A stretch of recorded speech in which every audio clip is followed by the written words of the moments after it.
الحمد لله نحمده ونستعينه ونستغفره ونعوذ بالله من شرور أنفسنا ومن سيئات أعمالنا من يهده الله فلا مضل له ومن يضلله فلا هادي له وأشهد أن لا إله إلا الله وحده لا شريك له وأشهد أن محمدا عبده ورسوله أما بعد. ناظرین کرام السلام علیکم ورحمۃ اللہ وبرکاتہ.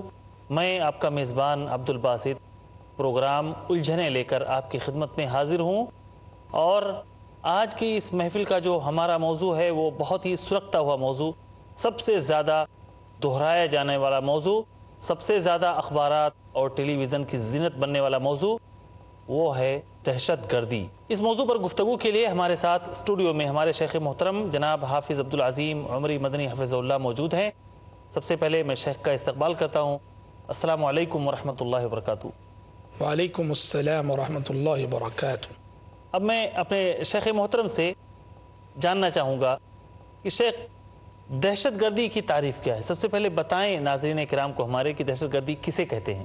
ان الحمد للہ نحمده ونستعینه ونستغفره ونعوذ باللہ من شرور انفسنا ومن سیئات اعمالنا من يهده الله فلا مضل له ومن يضلل فلا هادي له واشهد ان لا اله الا الله وحده لا شريك له واشهد ان محمدا عبده ورسوله.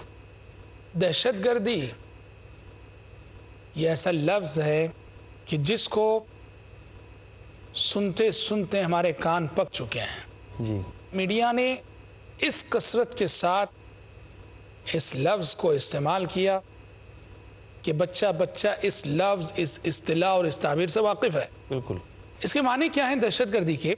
اگر لفظی معنی آپ جاننا چاہیں، ایسی کارروائی جو لوگوں میں دہشت پھیلا دے. لیکن ہم آپ کو بتا دیں کہ دہشت گردی کی یہ اصطلاح مغربی دنیا نے، میڈیا نے خاص طور پر مسلمانوں کے لیے وضع کی ہے. تو دہشت گردی یا آتنکواد، اس تعلق سے شیخ دنیا کی جو دوغلی پالیسی ہے، دو رخا پن ہے، اس پر بھی ذرا روشنی ڈالیے.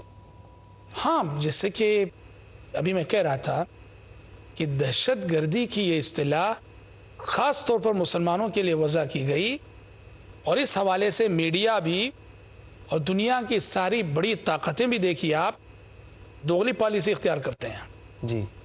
دہشت گردی کی اصطلاح اسی وقت بولی جاتی ہے جب کہ کوئی مسلمان یہ ایسا کوئی کام کرے اور وہی کام کوئی غیر مسلم کرے، وہاں یہ تعبیر نہیں آتی.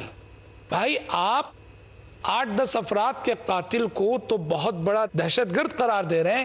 اس دنیا میں ایسے حکمران موجود ہیں جو پورے سماج، پوری سوسائٹی اور پورے ملک کے قاتل ہیں، پوری قوم کے قاتل ہیں. پوری قوم کے قاتل ہیں، اور دنیا اس کو جو ہے دہشت گردی کا نام نہیں دیتی، الٹا اس کو قیام امن کا نام دے کر، امن عالم کا نقیب قرار دے کر امن کے ایوارڈ دیے جاتے ہیں، امن کے انعامات دیے جاتے ہیں. اب بتائیے مجھے، عراق میں جو کچھ امریکہ نے کیا، مہلک ہتھیارات کا ڈھونگ رچایا گیا، جبکہ وہ نہ تھے، وہ حملہ کیا گیا، حکومت کا تختہ پلٹا گیا، حاکم وقت کو سولی پہ لٹکا دیا گیا، اور ہزاروں عورتوں کا خون ہوا اس حملے میں، ہزاروں بچے یتیم ہوئے، ہزاروں عورتیں بیوہ ہوئیں، لاکھوں انسانی جانیں قربان ہوئیں، اور آخری میں یہ کہہ دیا گیا کہ بس غلط خبر تھی، غلط اطلاع ہم کو مل گئی تھی اور اس پر ہم نے یہ کارروائی کر دی. اس سے بڑی دہشت گردی کوئی ہو سکتی ہے؟ بالکل نہیں، بالکل نہیں ہو سکتی. اور دنیا نے کبھی اس کو دہشت گرد کہا اور دہشت گرد مانا؟ یہ دوغلی پالیسی ہے دنیا کی. علامہ اقبال نے کہا کہ خیرت کا نام جنوں رکھ دیا، جنوں کا خیرت، جو چاہے آپ کا حسن کرشمہ ساز کرے. اور ایک دوسرے عربی شاعر نے کہا قتل امرئ فی غابۃ جریمۃ لا تغتفر، قتل امرئ فی غابۃ جریمۃ لا تغتفر وقتل شعب آمن مسئلۃ فیہا نظر. کہا کہ کوئی شخص جنگل میں کسی انسان کا قتل کر دیتا ہے تو یہ ناقابل معافی جرم ہے. اچھی بات.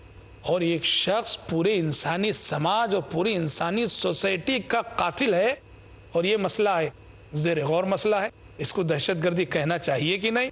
یہ کیا دوغلی پالیسی ہے؟ بے شک جو امن عالم کے دعوے دار ہیں، امن عالم کے ٹھیکیدار بنے بیٹھے ہیں، حقیقت میں اگر آپ دیکھیں دنیا میں سب سے بڑی دہشت گردی وہ پھیلا رہے ہیں۔ دوسرے الفاظ میں اگر ہم کہیں آج موجودہ دور میں سرکاری دہشت گردی سب سے بڑی دہشت گردی ہے، جبکہ دنیا اس کو دہشت گردی نہیں مانتی ہے۔ بلکہ جو لوگ ایسا کر رہے ہیں وہی لوگ دوسروں کو نام دے رہے ہیں وہی لوگ دوسروں کو نام دے رہے ہیں۔ جی ہاں بالکل بھائی، میڈیا ان کا ہے، دنیا کو جو سنانا چاہتے ہیں میڈیا سناتا ہے، دنیا کو جو بتانا چاہتے ہیں میڈیا بتاتا ہے، سب کچھ ان کے ہاتھ میں ہے۔ جی ہاں بالکل بالکل، سارا میڈیا ان کے ہاتھ میں ہے، تو ظاہر بات ہے کہ وہ منمانی کر رہے ہیں۔ جی ہاں کھلی ہوئی دوغلی پالیسی بالکل بالکل۔ تو کیا شیخ یہ دہشت گردی یا آتنکواد جو ہے اس کو کسی مذہب سے جوڑا جا سکتا ہے؟ دیکھیے، آتنکواد اور دہشت گردی کا کوئی مذہب نہیں ہوا کرتا، بے شک کوئی مذہب نہیں ہوا کرتا۔ نہ دہشت گرد کا کوئی مذہب ہوتا ہے، نہ دہشت گردی کا کوئی مذہب ہوتا ہے۔ دہشت گرد کوئی بھی ہو سکتا ہے، وہ مسلمان بھی ہو سکتا ہے، مسلمان بھی وہ غلطی کر سکتا ہے، ہندو بھی کر سکتا ہے، کرسچن بھی کر سکتا ہے، یہودی بھی کر سکتا ہے، کوئی بھی کر سکتا ہے۔ دہشت گردی کا کوئی مذہب نہیں ہوا کرتا۔ ہاں البتہ دہشت گردی کو مذہب سے نہیں جوڑا جا سکتا، دہشت گردی کو سیاست سے جوڑا جا سکتا ہے۔ دہشت گردی اور سیاست میں بڑا گہرا تعلق ہے، تو دہشت گردی کو سیاست سے جوڑا جائے، سیاست سے جوڑ کر دیکھیں، اس میں صداقت ہے۔ دہشت گردی کو سیاست کی روشنی میں سمجھیں، اس میں جو حقانیت ہے۔ دہشت گردی کو کسی بھی مذہب سے جوڑنا یہ انصاف کا خون ہے۔ دہشت گرد کا کوئی مذہب نہیں ہوا کرتا۔ جو بھی معصوموں کا خون کرے، جو بھی معصوموں کا خون کرے، وہ کوئی بھی کیوں نہ ہو، معصوم بچوں کا خون کرے، معصوم عورتوں کا خون کرے، وہ چاہے کسی بھی مذہب سے تعلق رکھنے والے ہوں، وہ دہشت گرد ہے، قطع نظر اس سے کہ اس کا مذہب کیا ہے، اس کا دین کیا ہے، اس کا عقیدہ کیا ہے۔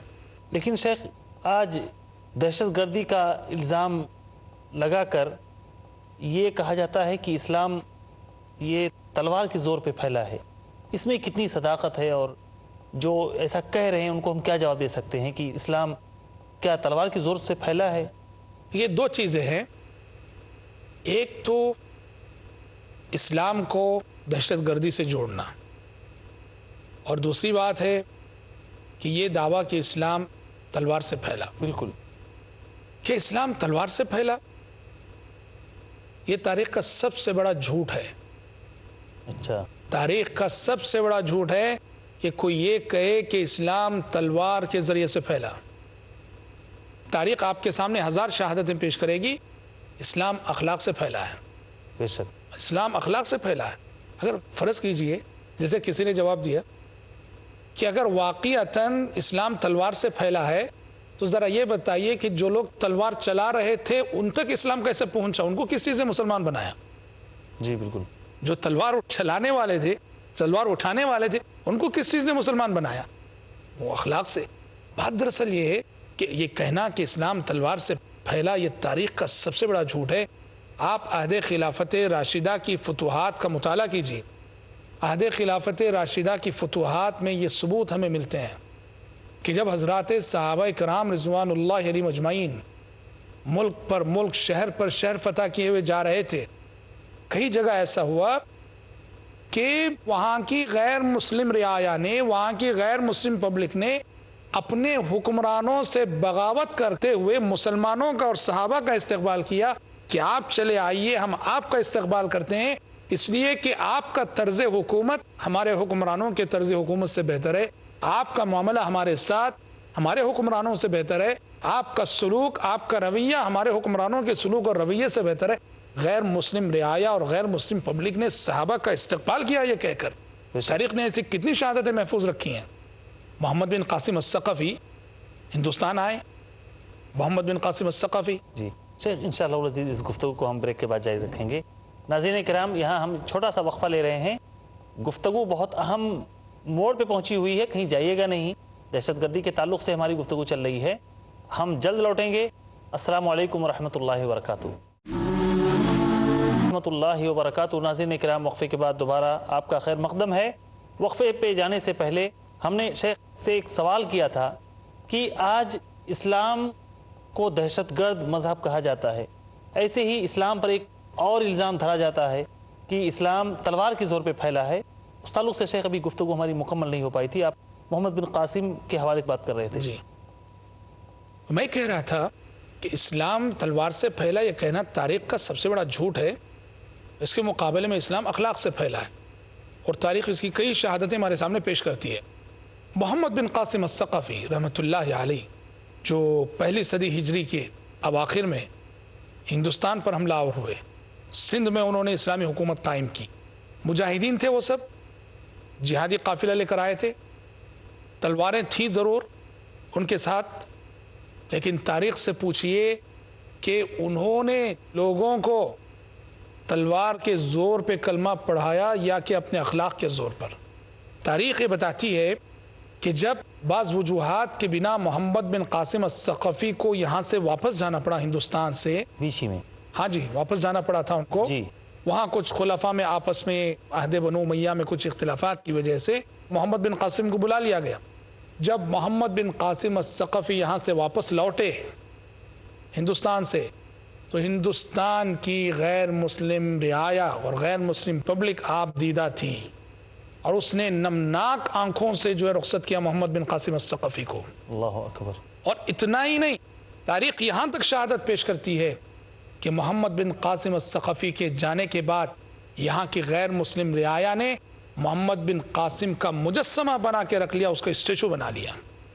بتاؤ یہ دلوں کی فتح ہے کہ نہیں؟ بالکل. اور کیا دل تلوار سے جیتے جاتے ہیں؟ بالکل نہیں.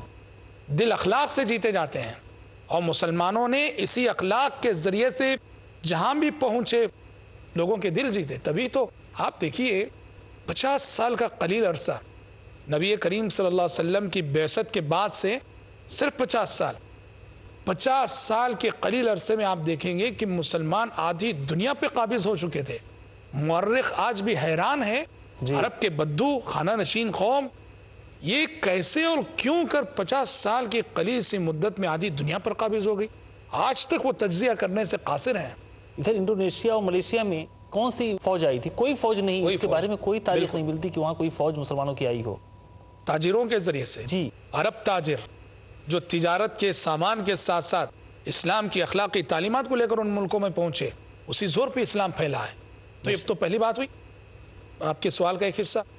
آپ کے سوال کا دوسرا حصہ تھا کہ اسلام کو دہشت گرد مذہب کہا جاتا ہے. بالکل کہا جا رہا ہے جی, اسلام کو دہشت گرد مذہب کہا جا رہا ہے. نعوذ باللہ محمد صلی اللہ علیہ وسلم کے خاکے بنتے ہیں, کارٹون بنتے ہیں, اور آپ کو دہشت گرد کی حیثیت سے آپ کا تعارف کرایا جاتا ہے.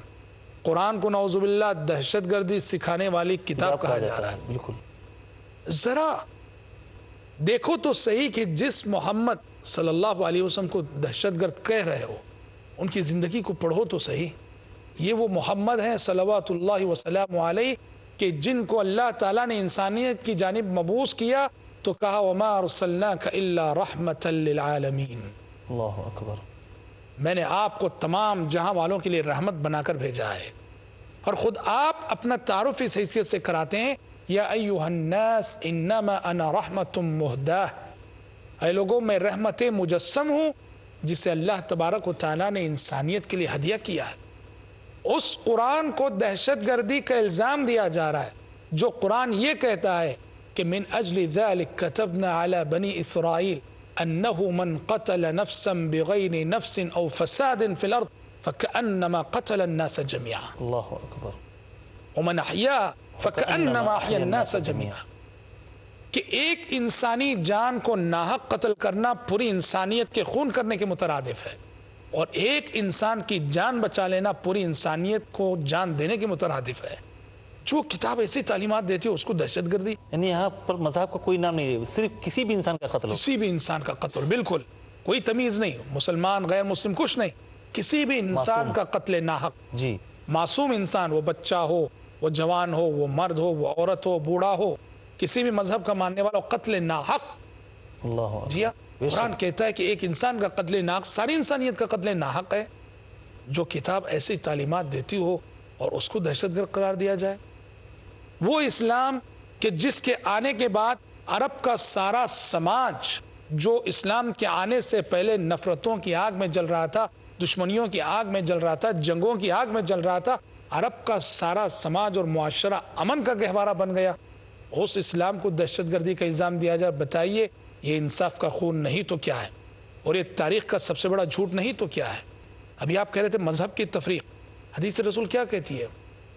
حدیث رسول کہتی ہے کہ ہر انسان کی جان محترم ہے، قطع نظر اس سے کہ وہ کس مذہب سے تعلق رکھنے والا، ہر انسان کی جان محترم ہے، خصوصاً غیر مسلم جو اسلامی ملک میں رہتا ہو، جی اسلامی ملک نے اس کو ویزا دیا ہے، اسلامی حکومت کا ویزا لے کر وہ داخل ہوا ہے، معاہد ہے، کیا ہو جاتا ہے؟ معاہد ہو جاتا ہے، گویا اس کا اسلامی حکومت سے عہد و پیمان ہو گیا۔ بے شک قرآن کہتا ہے اور حدیث رسول کہتی ہے کہ معاہدین ایسے غیر مسلمین کے جان و مال کی حفاظت مسلم سماج اور مسلم معاشرے کے ہر مسلمان کی ذمہ داری ہے، اور اگر ایسا غیر مسلم جسے مسلم حکومت نے ویزا دیا ہے ایسے کسی غیر مسلم کو کوئی مسلمان قتل کرتا ہے تو کتنی سخت وعید ہے جانتے ہیں آپ؟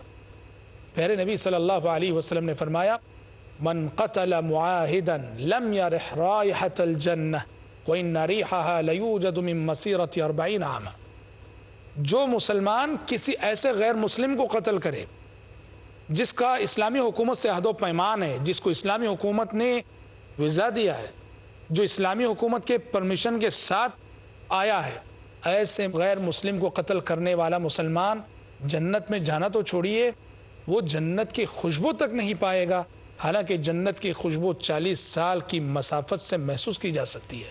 بتائیے جو مذہب ایسی واضح اور صاف تعلیمات رکھتا ہے، ایسے مذہب کو دہشت گردی کا الزام دینا، یہ انصاف کا کتنا بڑا خون ہے۔ بالکل جی اسی لیے آپ دیکھیں جو انصاف پسند غیر مسلم ہیں وہ مانتے ہیں، وہ شہادت دیتے ہیں۔ حق تو یہ ہے کہ یہ دراصل یہ دجالی میڈیا ہے، دجالی میڈیا، بے شک یہ دجالی میڈیا ہے جو نعوذ باللہ اس طرح کی الزامات وقتاً فوقتاً اسلام کو، مسلمانوں کو، پیغمبر اسلام کو اور قرآن کو دیتا رہتا ہے۔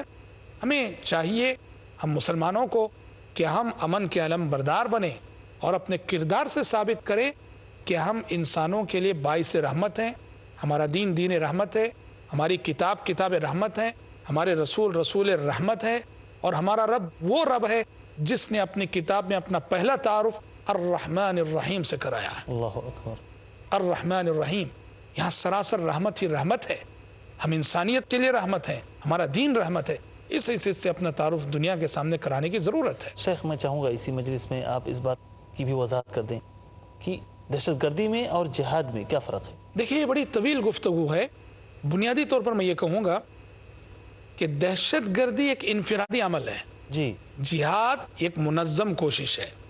دہشت گرد وہ کسی کی نہیں مانتا، وہ اپنی مانتا ہے، اپنی عقل، اپنی سوچ، وہ دہشت گردی ہے۔ جہاد ایک منظم کام ہے جو قانون کی روشنی میں، قانون کے دائرے میں ایک حکومت کے زیر سایہ ہوتا ہے۔ جہاد کرنے والوں کے پیچھے ایک حکومت ہوتی ہے، ایک حکمران ہوتا ہے۔ آپ صلی اللہ علیہ وسلم نے فرمایا الامام جنہ یقاتل من ورائہ، کہ جو امام، بادشاہ، حاکم وقت ہوتا ہے وہ ایک ڈھال ہے جس کی آڑ میں کھڑے ہو کر مسلمان دوسروں سے جو ہے قتال کرتے ہیں۔ ایک تو یہ ہے، دوسرا یہ دہشت گردی مسائل پیدا کرتی ہے، جبکہ جہاد سے مسائل ختم ہوتے ہیں، جہاد سے مسائل ختم ہوتے ہیں بالکل، اور دہشت گردی سے مسائل جنم لیتے ہیں۔ جنم لیتے ہیں۔ تیسری چیز یہ ہے کہ دہشت گردی سے امن ختم ہوتا ہے اور جہاد سے امن نافذ ہوتا ہے معاشرے میں۔ تو دہشت گردی کا کوئی قانون نہیں ہوتا، اس کے کوئی اصول نہیں ہوتے، وہ ایک انفرادی عمل ہے، وہ ایک باغیانہ ذہنیت ہے، وہ باغی گروہ ہے، باغی عمل ہے، اس کا قانون سے اور اصول سے کوئی تعلق نہیں ہوتا۔ میں شیخ چاہوں گا کہ اس مجلس کے خاتمے میں کچھ ایسے نوجوانوں کے لیے جو اس طرح کی کارروائی میں ملوث ہیں، وہ خود اپنے طور پہ اسلام کی تشریح کر کے اس طرح معصوموں کی جانیں لیتے ہیں، ان کے لیے چند جملے ناصحانہ ذرا۔ بالکل، بہت بڑا فتنہ ہے اس دور کا کہ بہت سارے نوجوان جو اپنے پاس ہوش سے زیادہ جوش رکھتے ہیں، اور یہ جوش بلا ہوش کی تباہ کاریاں ہیں۔ بے جی شک، ہاں، اور میں ایسے نوجوانوں کو نصیحت کرتا ہوں کہ للہ ایسی کاروائیوں سے بچیے کہ جو کاروائیاں آپ کی آخرت بنانے کے بجائے آپ کی آخرت بگاڑنے والی کاروائیاں ہیں. اور اس فتنے کا بنیادی سبب کیا ہے جانتے ہیں؟ کہ اہل علم اور بڑے علماء سے کٹ کر اپنے طور پر دین کو سمجھنا، یا ایسے لوگ جو ایتھنٹک عالم کی حیثیت نہیں رکھتے ان کے پیچھے چلنا، یہ جو ہے اس کا نتیجہ ہے. امت کے جو اہل علم ہیں، بڑے اہل علم، علامہ البانی، شیخ بن باز، شیخ عثیمین، ان جیسے اہل علم رحمۃ اللہ علیہ مجمعین، ان کے نقش قدم پر چلنے کی کوشش کریں اور ان اہل علم کی رہنمائی میں آپ کوئی بھی قدم اٹھائیں، ورنہ دینے پڑ جائیں گے آخرت میں. بے شک، جزاک اللہ خیراً. ناظرین کرام، آپ نے سنا اور آپ نے دیکھا الحمدللہ کہ اسلام کس قدر امن کا گہوارہ مذہب ہے، امن کا علم بردار مذہب ہے. اسلام کا دہشت گردی سے لینا دینا نہیں ہے، بلکہ اسلام دنیا میں امن نافذ کرنے کے لیے آیا ہے. اسلام خوف کو ختم کرنے کے لیے آیا ہے. اسلام کو دہشت گردی سے جوڑنا یہ بہت بڑا ظلم ہے اور سب سے بڑا جھوٹ ہے. الہ العالمین تو ہمیں توفیق دے کہ ہم سچ کو سچ دیکھیں اور سچ پر چلنے کی توفیق ہمیں دے، اور جھوٹ کو جھوٹ دکھا ہمیں اور جھوٹ سے بچنے کی توفیق عطا فرما. آمین یا رب العالمین. والسلام علیکم ورحمۃ اللہ وبرکاتہ.